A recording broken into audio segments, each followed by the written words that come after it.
গাজীপুরের টঙ্গীতে অভিযান চালিয়ে শীর্ষ সন্ত্রাসী শাহরিয়ার হোসেন সৈকত সহ 6 সহযোগীকে গ্রেপ্তার করেছে র্যাব। এ সময় তাদের কাছ থেকে অস্ত্র ও হেরোইন উদ্ধার করা হয়। গত 9 এপ্রিল বুধবার রাতে টঙ্গীর মাজার বস্তিতে অভিযান চালিয়ে তাদের গ্রেপ্তার করা হয়। গ্রেপ্তারকৃতরা হলো শাহরিয়ার হোসেন সৈকত, শাহানুর আহমেদ অমিত, হীরা, বাইজিদ, জাহিদ এবং নূর ইসলাম।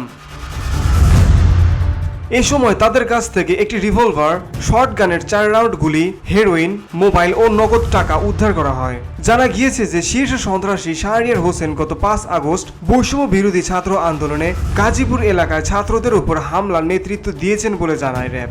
এছাড়া তিনি গাজীপুর মহানগর তাঁতি লীগের যুগ্ম সাধারণ সম্পাদক ছিলেন। পাশাপাশি সৈকত সেলসম্যান হিসেবেও কাজ করতেন। বসুন্ধরা, উত্তরা, বনশ্রী, কুড়িল ও বাড্ডা সহ রাজধানীর বিভিন্ন স্থানে অভিজাত ও অত্যাধুনিক মানের ফ্ল্যাট কেনার এক নির্ভরযোগ্য প্রতিষ্ঠান প্লেজেন্ট প্রপার্টিজ লিমিটেড। তাই আপনার স্বপ্নের আবাসনের জন্য আজই যোগাযোগ করুন। Pleasant properties limited, where destiny matches eventually.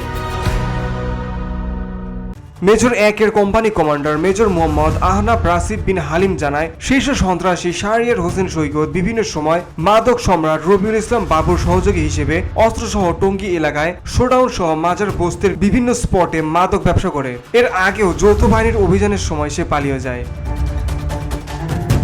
Beauty Bangla news desk.